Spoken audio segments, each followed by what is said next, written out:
Y no tener la respuesta a esa pregunta es vivir con la incertidumbre de a dónde vamos a pasar la eternidad. ¿Qué es lo que hago para heredar la vida eterna? Me recuerda de algo que leí del rey Charlemagne en los 700. Era el rey de los francos y se decía de él que cuando su tumba se abrió años después de su muerte, que fue encontrado en todo su ropa de rey, tenía una corona en su cabeza y tenía la ropa que un rey se pondría y estaba sentado en un trono. Pero era interesante que encontraron una Biblia, antigua en sus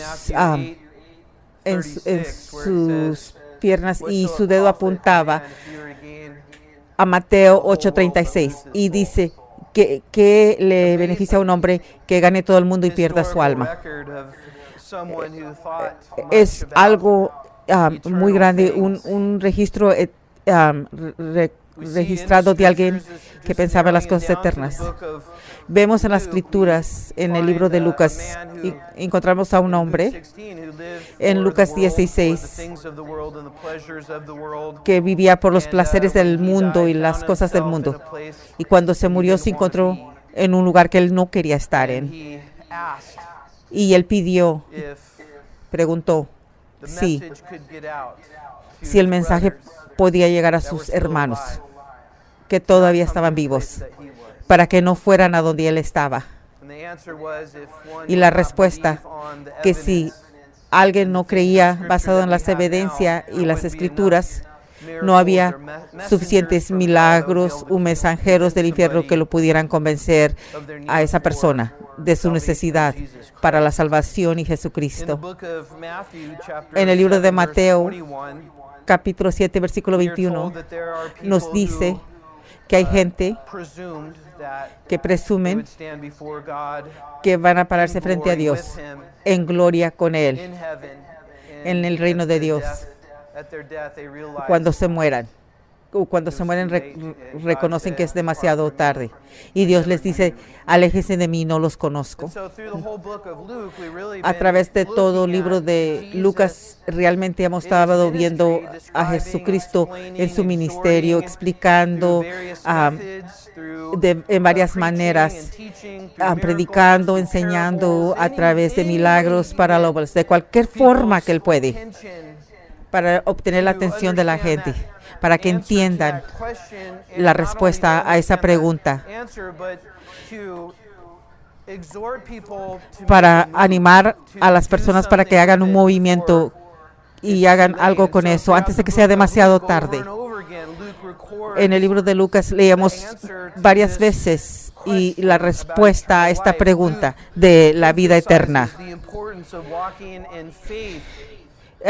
Habla acerca de la importancia de caminar en fe. Lucas lo ha hecho muy claro que cada individual que quiere a Jesucristo, que viene a Jesucristo, tiene que hacer una decisión de Cristo acerca de Él, que tiene que recibir o rechazar lo que Cristo dice, y que lo que Cristo dice, una de dos, o lo aceptamos o lo negamos y hacemos una decisión definitiva.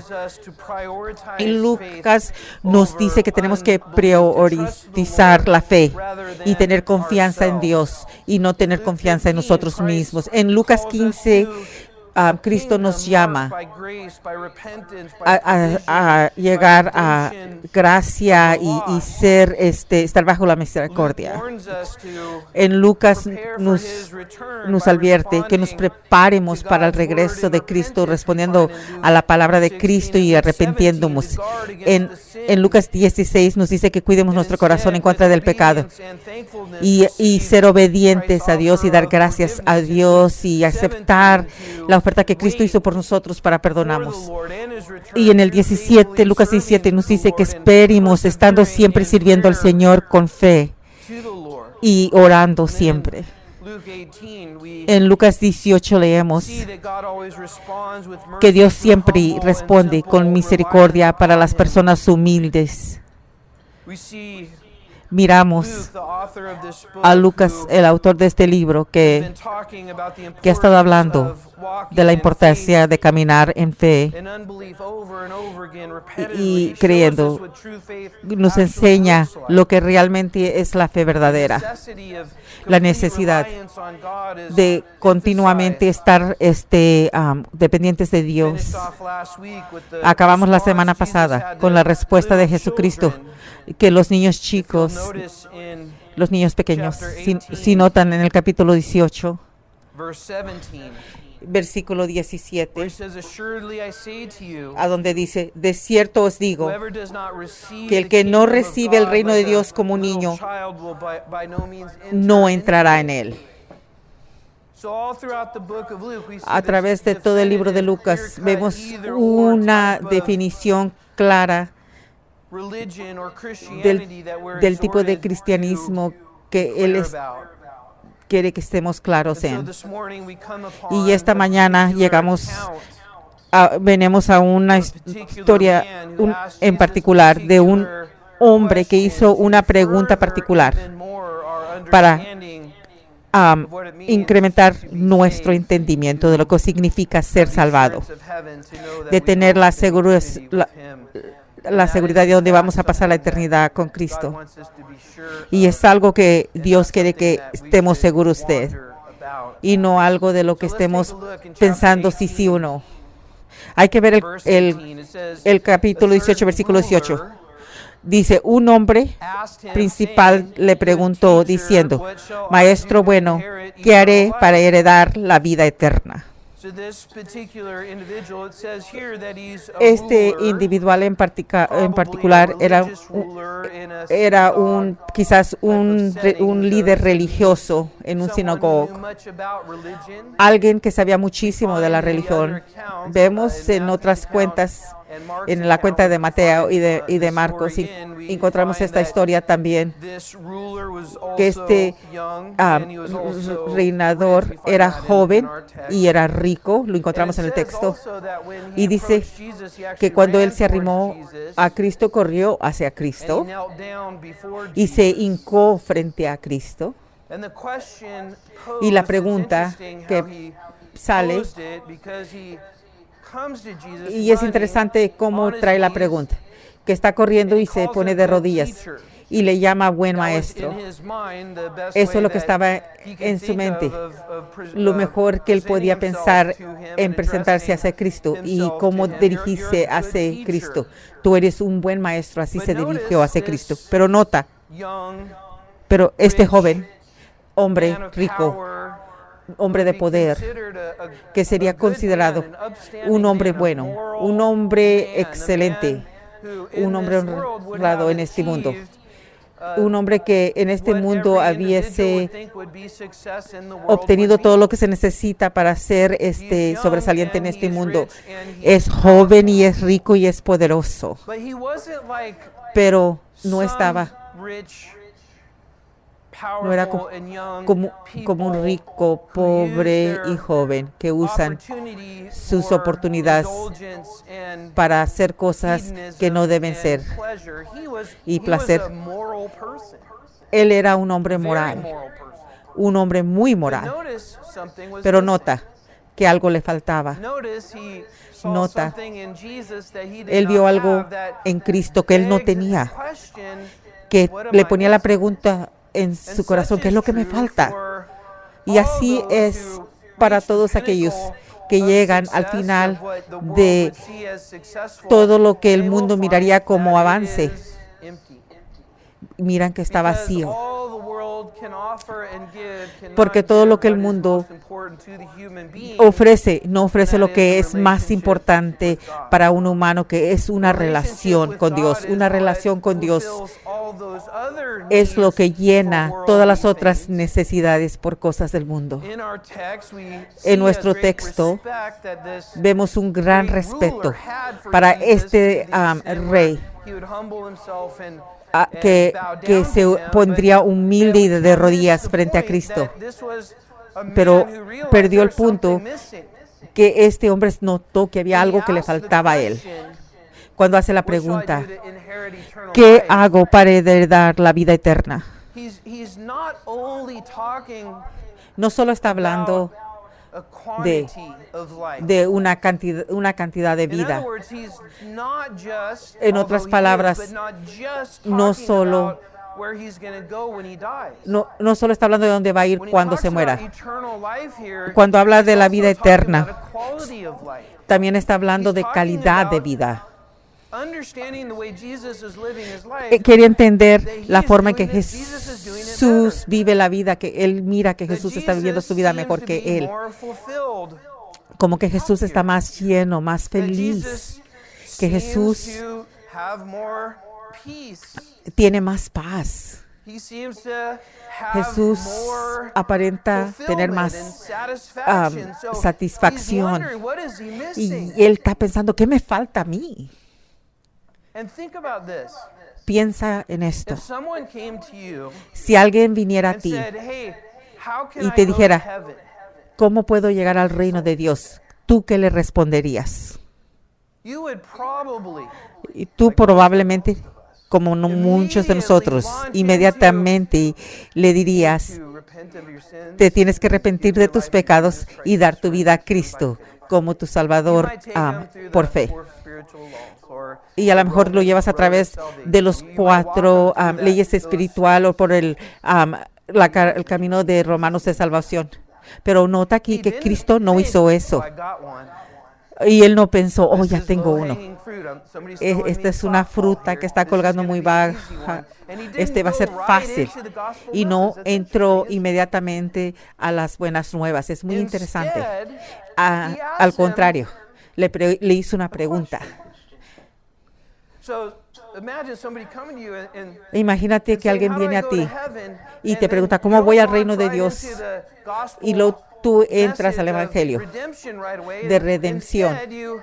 Pero en vez de hacer eso, tú le haces una pregunta. ¿Por qué me estás preguntando eso?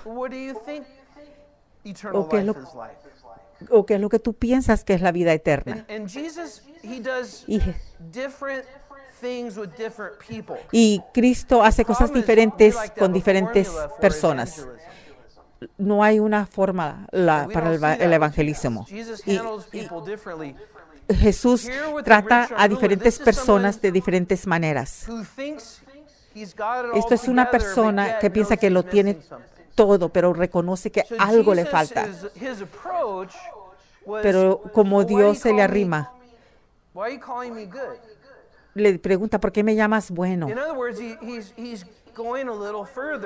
Jesús está yendo un poquito más allá. Y esto es algo bueno a saber, es ver de dónde viene esa persona y entender por qué la persona está preguntando esa pregunta. En vez de pensar, hay que entrar al Evangelio. Toma tiempo con esa persona. Y él le dice, ¿por qué me llamas bueno?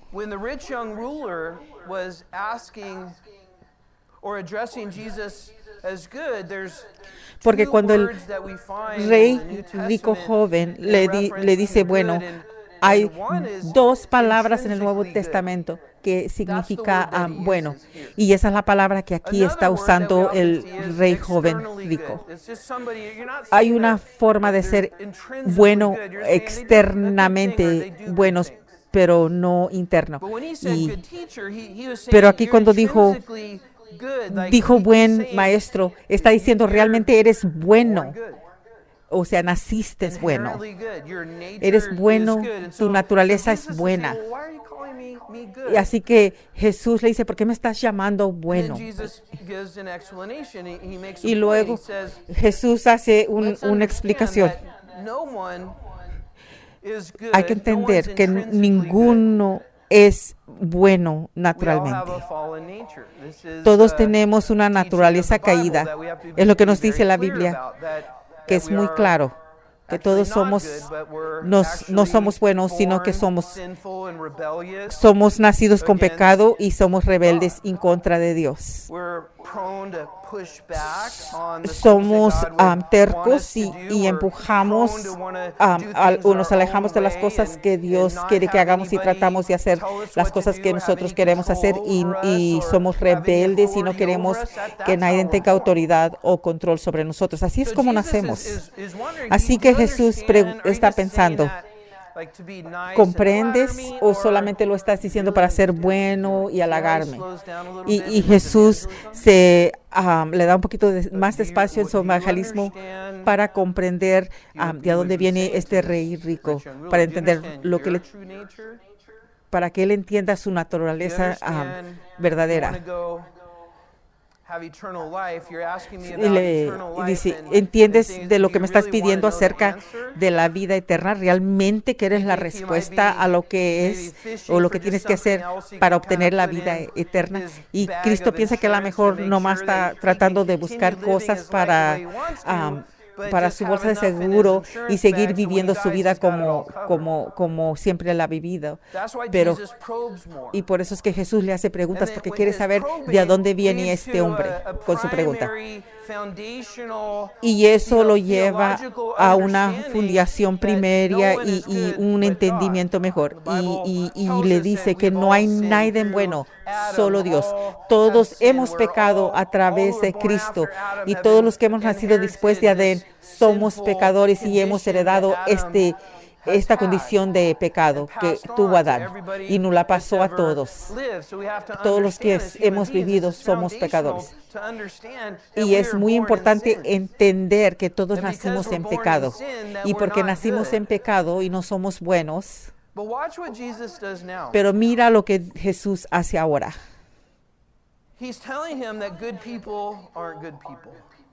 Jesús le dice que la gente buena es gente buena. Este hombre necesita una exposición espiritual de su condición verdadera. Este hombre no entendía su condición verdadera. Así que, ¿qué cosa le dice Jesús para exponer esa condición o para exponer nuestra condición verdadera ante Dios? Ese es el propósito de los 10 mandamientos, para enseñar nuestra condición, la condición de nuestro corazón. Mira lo que Cristo hace. Cristo se va a una sección de los 10 mandamientos y se va a la segunda tableta de los 10 mandamientos y deja fuera uno, el último. Porque él está llevando este rey rico joven a una trampa para exponer su condición verdadera. Así que habla de ciertas cosas particulares que son parte de los 10 mandamientos, que hablan acerca de la relación de un hombre, del hombre con otro hombre. La primera parte de los mandamientos habla acerca de la relación del hombre con Dios. Este hombre conocería las cosas de Dios y eso indica que es alguien que reina dentro del sinagoga. Ajá. No cometas, no adulteres, no matarás, no hurtarás, no dirás falso testimonio, honra a tu padre y a tu madre. Estos serían cosas fácil para alguien que piensa que es bueno pensar que nunca lo han hecho. Aunque es muy radical decir nunca he hecho esto. En este punto, el hombre no está entendiendo que hay un componente espiritual de los 10 mandamientos. No es lo que haces por fuera sino las cosas que están en el corazón, y es lo que Cristo le estaba tratando de enseñar. Si miras a una mujer con deseo, ya cometiste adulterio. O si tienes coraje o odio en tu corazón, es lo mismo que matar. Pero este hombre estaba pensando, yo nunca he matado a alguien, so estoy bien. Nunca me he dormido con alguien que no ha sido mi esposa, así que estoy bien ahí. Pero Cristo le está tratando de exponer. Si tienes coraje en tu corazón, no eres bueno. Si tienes deseo por alguien que no es tu esposa, está revelando tu naturaleza verdadera. Y revela que no eres una persona buena y que no puedes hacer las cosas correctas, pero o que no lo hagas por fuera.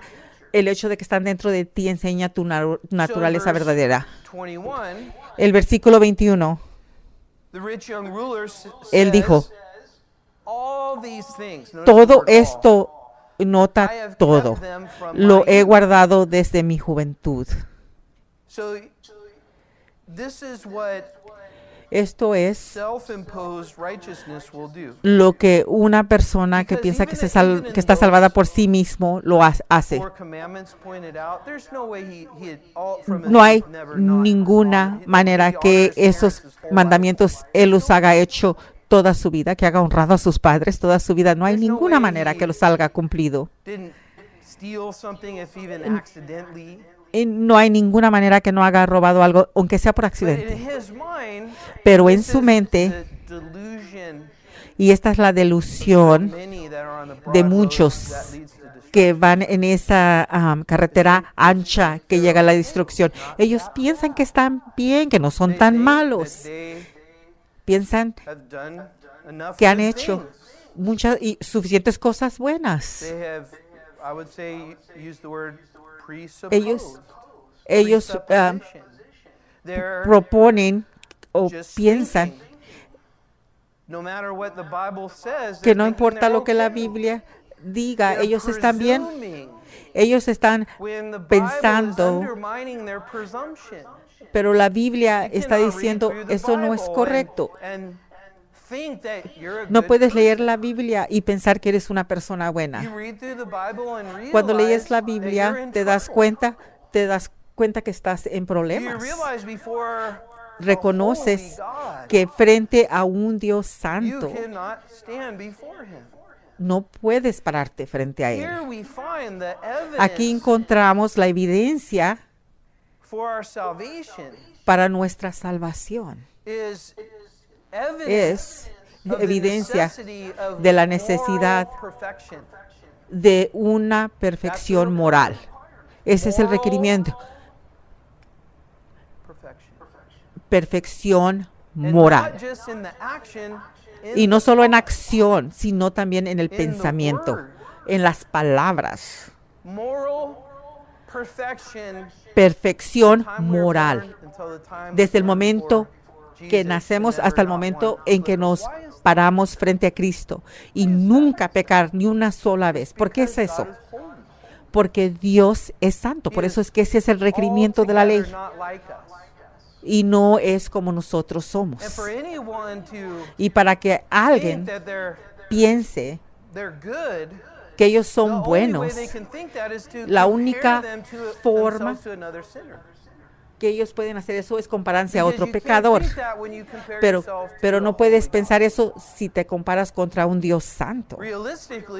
Realmente, lo que pasa cuando uno piensa en un Dios santo, o en el tiempo de Jesús y cómo era santo Jesús, y fue cubierto por la carne en cierto punto, pero aún así la gente se tiraba a sus pies cuando reconocían quién era Jesucristo. En el Viejo Testamento no podías ni siquiera ver a Dios ni acercarte a Él por lo santo que Dios era. Así que este hombre rico decía, yo soy bueno. Vas a tomar los 10 y él solamente escogió 4 y dijo, yo soy bueno. Él está engañándose a sí mismo y está ciego a la realidad de quien realmente es. Y por eso es que Jesús se está tomando su tiempo con él. Y por eso es que Jesús no está entrando directamente al Evangelio, a las leyes espirituales o el camino de Romano. Él no está entrando rápido al Evangelio porque él entiende que aquí hay un potencial para que él ponga una marquita a otra caja cuando en realidad no está salvado. Y esto pasa demasiado en la evangelización. Es como chequear una cajita y decir, ya lo hice en aquel tiempo, en aquel lugar, pero si separas la caminada con Dios de la profesión de Dios, estás en una montaña resbalosa, porque tu profesión de fe es hacia Dios. Jesús lo enseña. Eso indica que tú has decidido que tú vas a dejar todo atrás por seguirlo a Él y has hecho esta decisión por ti mismo.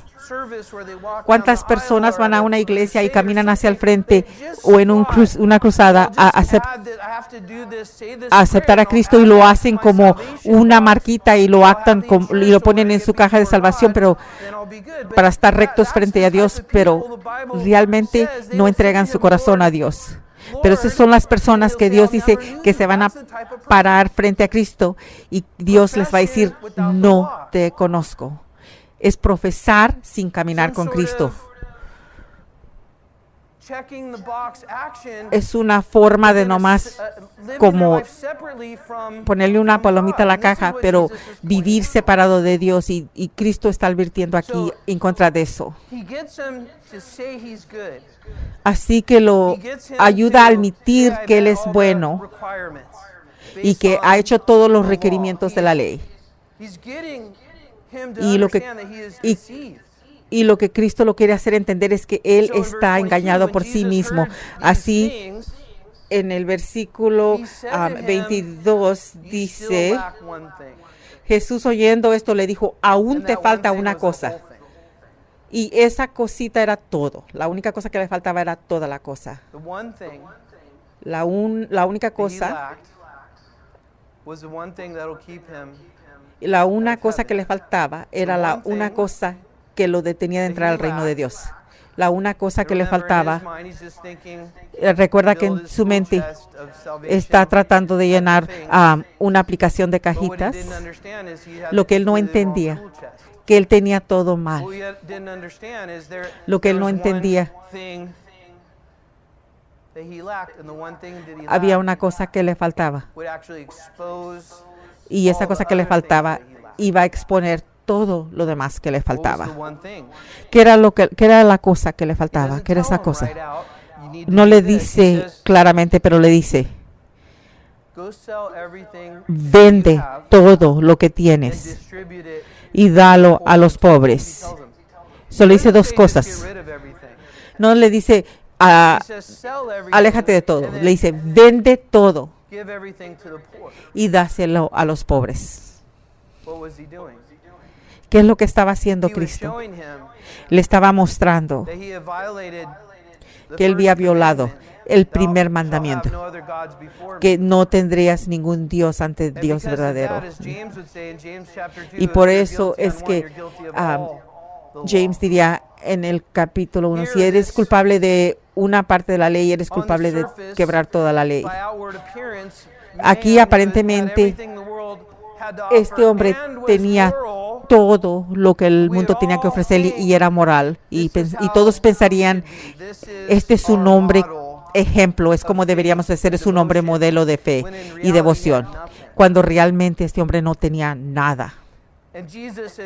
Y Jesús le está desenvolviendo toda su vida en este momento, enseñándole el estándar que él no ha llegado a, diciéndole, vende todo.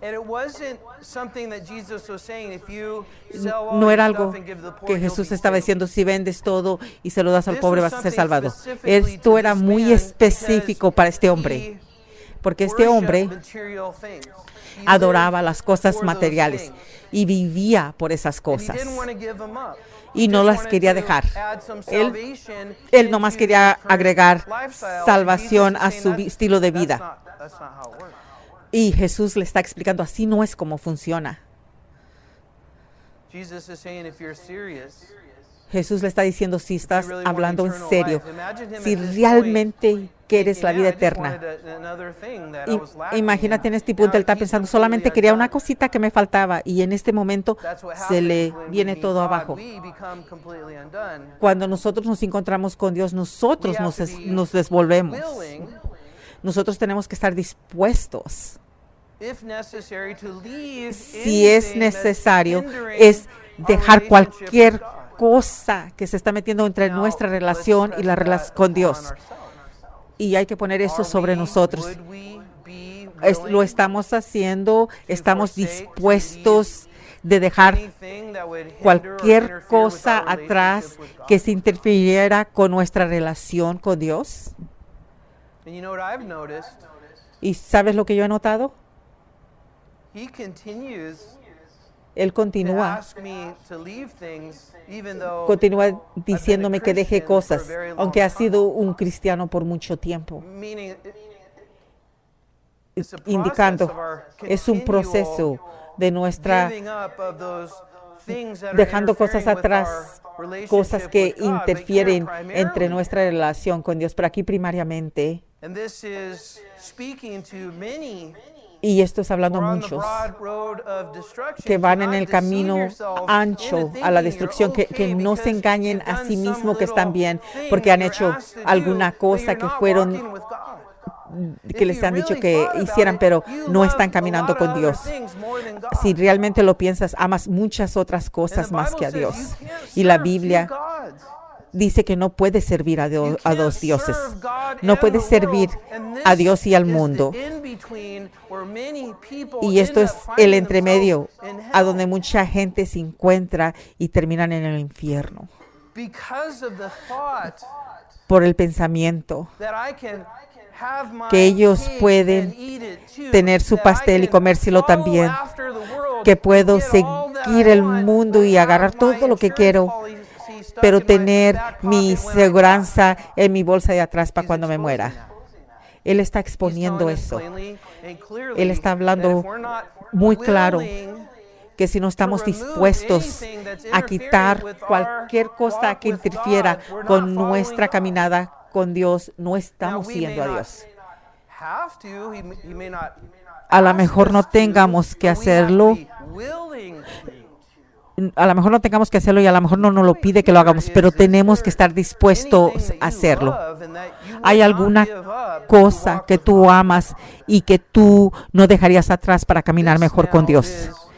Esto es lo que ahorita se está desenvolviendo con este hombre rico joven. Vende todo lo que tienes y dárselo a los pobres.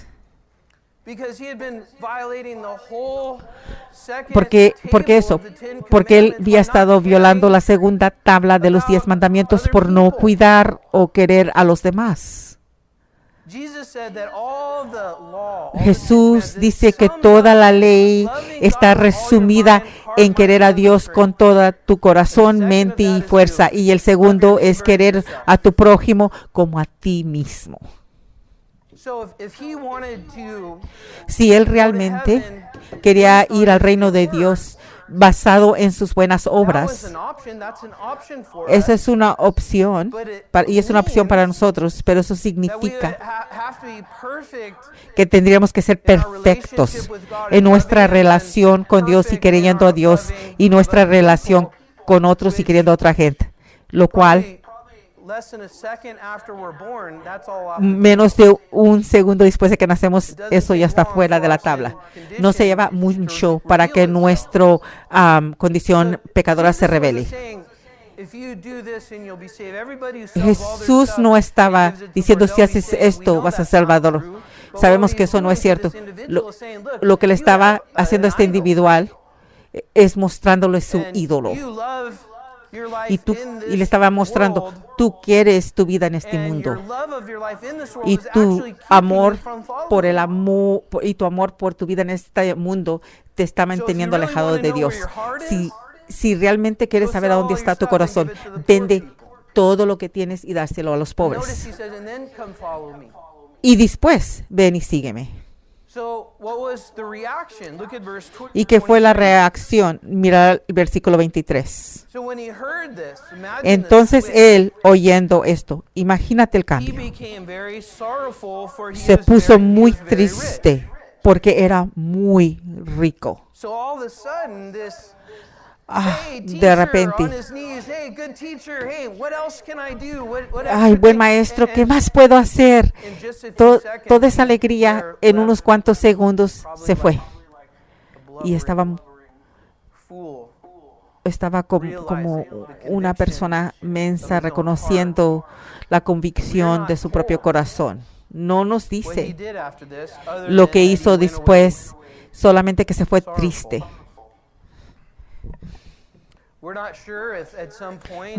No sabemos si en algún día procesó esto y regresó a Cristo, pero lo que sí sabemos es que lo que él escuchó le quebró el corazón. Algo que él no quería hacer. Algo que lo expuso a quien realmente él era, y el estándar necesario para ser un creyente verdadero de Cristo es que vengamos a él no a través de nuestras propias obras, sino a través de lo que él ha hecho. Ese es el estándar. El estándar es la ley y la perfección moral, pero la realidad es que el estándar no lo podemos alcanzar por manera humana.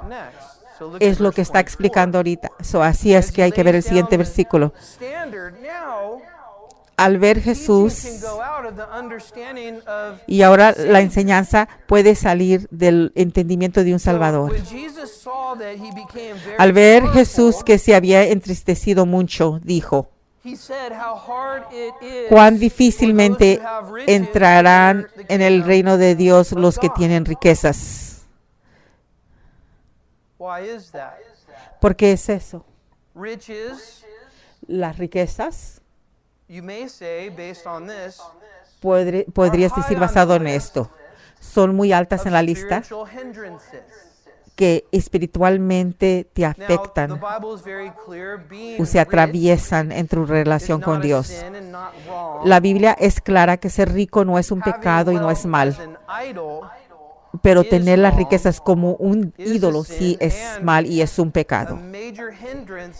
Y es algo que se atraviesa en entrar al reino de Dios. Así que cuando la Biblia dice la raíz de toda la maldad es el dinero, pero es el amor al dinero.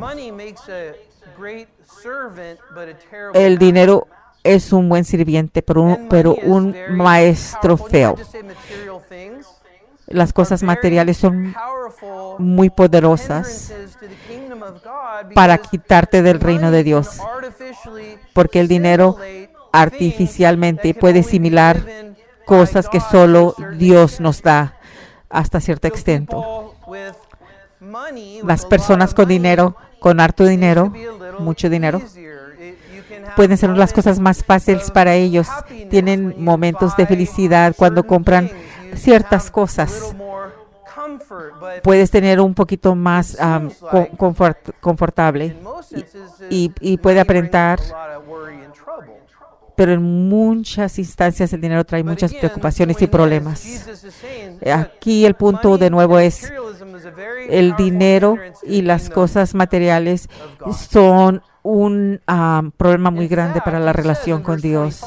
En el versículo 25 él dice, ¿por qué es más difícil pasar un camello por el ojo de una aguja que entrar un rico en el reino de Dios? Así es como es difícil. Es posible que un camello entre por el ojo de una aguja. Es imposible. No hay ninguna manera que pueda pasar. ¿O está diciendo aquí que si eres rico va a ser imposible? Aquí lo que está diciendo, si tú estás contando que porque tienes muchas cosas y nomás quieres tirar a Jesús allí, pero realmente estás adorando algo que no es Cristo, es imposible llegar al reino de Dios por ti mismo, por tus obras, por tu propia rectitud. Es imposible llegar al reino de Dios a través de cualquier cosa que tú hagas. Imposible. Y regresamos este hombre rico. Ajá, y lo está desenvolviendo completamente. Y esto es el punto. Es ayudándonos a entender que al 100% no hay nada que nosotros podemos hacer por nosotros mismos para estar bien con Dios. Necesitamos un Salvador. Así como un camello no puede ir por el ojo de una hoja, a igual de imposible como eso es imposible que nosotros entremos al reino de Dios de cualquier cosa de nosotros o que está dentro de nosotros. Así que naturalmente en el versículo 26, y los que oyeron esto dijeron, ¿quién pues podrá ser salvado? Y ahora él tiene la pregunta correcta. Y ahora trajo la conversación a donde tiene que estar. ¿Quién puede ser salvado? Él ahora ha enseñado la imposibilidad de ser salvado por cualquier forma que un individual puede hacer. Todos ustedes y nosotros no podemos hacer nada. Es imposible que podamos hacer algo por nosotros mismos para ser salvados. Es imposible que podamos hacer cualquier cosa para ir al cielo. Y esto es lo que Cristo quiere decir. El versículo 27. Él les dijo, lo que es imposible para los hombres es posible para Dios. Miras la gracia, miras la necesidad, que lo que Jesús estaba haciendo en toda esta sección es imposible contigo. No puedes ser lo suficiente bueno, no puedes hacer nada para entrar al reino del cielo. Pero Cristo está a punto de ir a la cruz. Pero lo que Él está diciendo, pero yo sí puedo hacerlo en tu lugar. Yo lo puedo hacer por ti y tú vas a verme a mí hacerlo por ti. Y por eso es que va a ser por gracia a través de tu fe que tú vas a ser salvado, no por tus obras o cualquier cosa que tú hagas.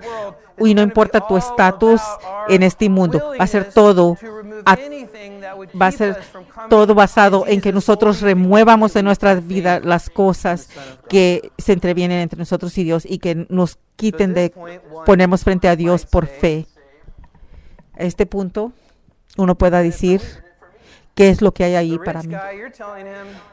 El rico le dijiste que tiene que dejar todo el mundo atrás, todas sus cosas del mundo, venderlas y darle todo a los pobres. ¿Hay un beneficio de hacer eso? Sí. Déjaselo a Pedro que en el versículo, en el 24, que dice, entonces Pedro dijo, aquí nosotros hemos dejado nuestras posesiones y te hemos seguido.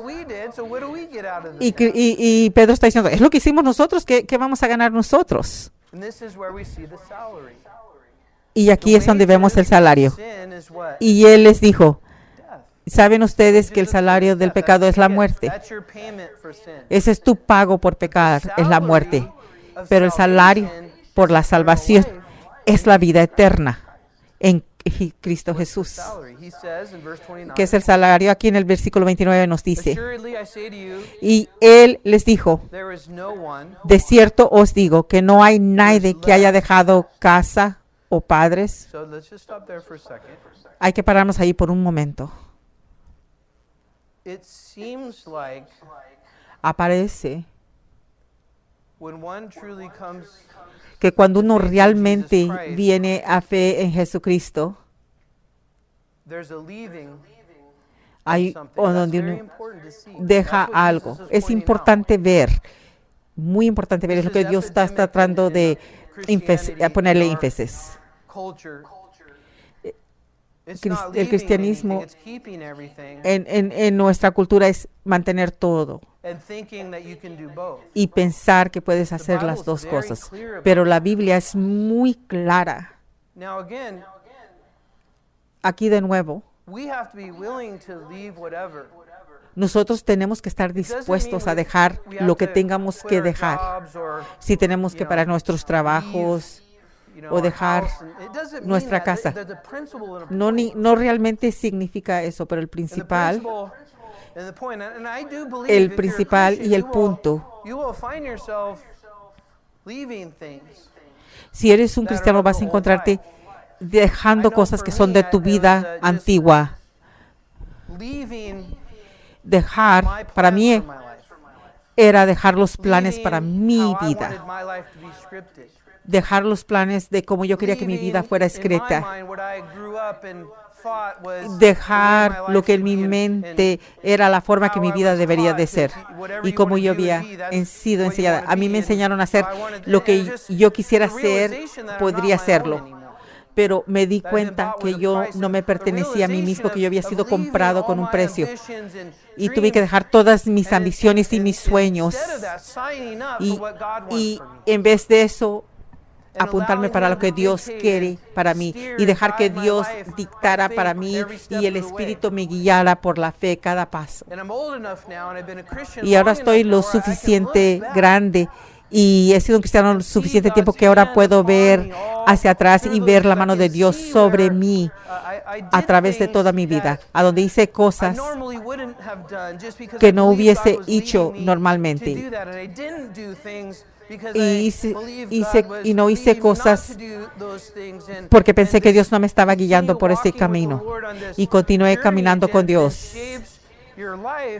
Y este camino con Él te forma tu vida. Y es una vida que Dios forma y no que tú formas.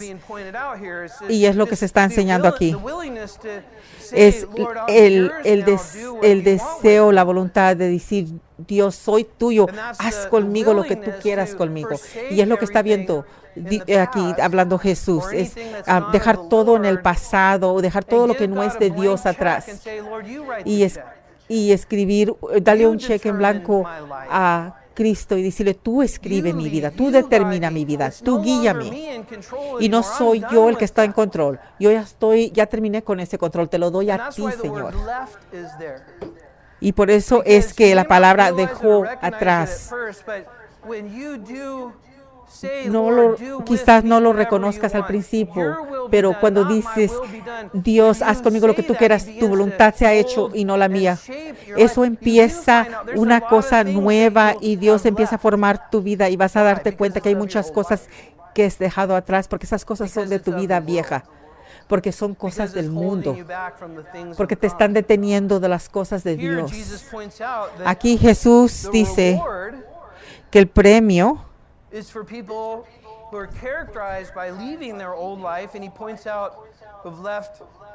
dice que hay un premio para los, y dice, de cierto os digo que no hay nadie que haya dejado casa o padres o hermanos o mujer o hijos por el reino de Dios. Pero nota, una persona estaría dispuesta a dejar todo por el reino de Dios. En el versículo 30 está el premio. El premio es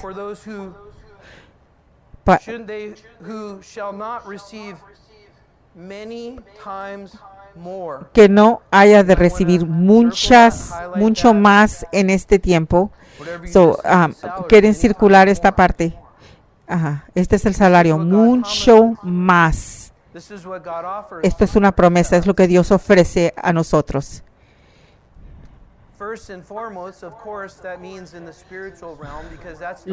Lo más grande es que esto significa en el reino espiritual, no en el reino físico. Aquí todo se acaba y nos deja vacío. Pero cuando tú dejas todo, las cosas de ti mismo, para presentarte a ti mismo a Dios como un sacrificio santo. La promesa aquí es que Él te va a dar mucho más. Lo que he realizado es que Él nos da mucho más de lo que nosotros podemos ganar viviendo por el mundo. Porque quizás pensamos, si hago todo bien, si trabajo duro y si me voy por el camino correcto y trabajo muchísimo, puedo obtener mucho dinero para estar confortable. Pero eso es confortabilidad, se va muy rápido. Y hay cosas que el mundo no puede dar. El mundo te promete felicidad, pero la felicidad también se va y es temporal. La felicidad que Dios nos da es eterna y siempre nos sostiene y nunca se va. ¿Qué tal la paz? Si tienes suficiente dinero vas a tener paz. Pero casi todo está fuera de nuestro control, las cosas que nos pueden pasar. La paz puedes correr, pero dentro del Señor, Dios nos da paz hasta en la tribulación. Dios nos da paz a través de nuestra tribulación y Él nos promete esa paz.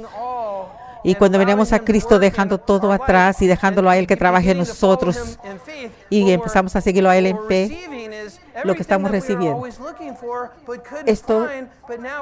todo lo que siempre hemos estado buscando que no encontramos, lo recibimos y lo tenemos en Cristo Jesús. Muchas veces más, abundantemente, muchísimo más. Y es un mensaje que se me hace explicar que es mucho mejor estar con Jesús. Esto que piensas que es muy importante y que estás persiguiendo muy fuerte, es mucho mejor con Jesús. Él tiene mucho mejor para ti que lo que tú estás siguiendo. Alguien pueda que diga, pero eso va a estar a todo dar cuando llegue al cielo, pero ¿qué con hoy? Pero mira lo que dice después, que no haya de recibir mucho más en este tiempo y en el siglo venidero de la vida eterna. Aquí es lo que nos ofrece hoy y en la eternidad. Él lo mantiene haciendo mejor. El premio es que cuando tienes a Cristo en este mundo, tienes todo lo que necesitas en este mundo y más. Y todavía vas a ir al reino de Dios después de esto. Aquí la ventaja es que ser un cristiano en este mundo con Cristo, estás experienciando la fruto del Espíritu en tu vida y tienes la experiencia de la vida con Dios en este mundo. Es muy maravilloso. Esto es lo peor que jamás estarás. Y todavía tenemos el reino de Dios que ver hacia el frente. Pero si no tienes a Cristo y estás viviendo por ti mismo y estás viviendo por el mundo, todas estas cosas se van a ir y nunca te van a satisfacer y no vas a tener la vida eterna con Jesús. Y este es el caso que Cristo está haciendo aquí. ¿Qué haremos para tener la vida eterna? Cristo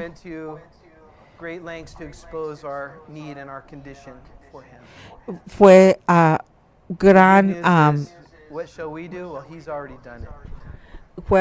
esfuerzos para enseñar nuestra necesidad para Él. ¿Y qué es lo que nosotros necesitamos hacer? Cristo ya lo hizo. Él dijo, está terminado. El precio ha sido pagado. El trabajo ha sido hecho. Así que venimos a Él por fe, confiando en el trabajo terminado de Jesucristo. Él murió en la cruz por nuestros pecados, tomó nuestro lugar en el juicio. Ese es el mensaje que tenemos. Si eres un cristiano, ese es el mensaje que has recibido, que te ha salvado. Este es el mensaje que ha sido confiado en ti para que compartas con otros la esperanza que está dentro de ti. Pero si no eres un cristiano esta mañana, este es el mensaje que tienes que escuchar y responder a hoy. Hoy es el día de la salvación.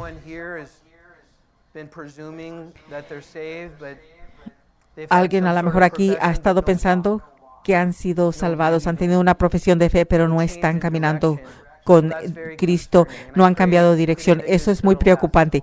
Y hoy espero y oro que pongas eso en tu caminada, que empieces y que entregues tu vida a Cristo, que le des las llaves y que digas, Señor, tu voluntad sea hecha, no la mía.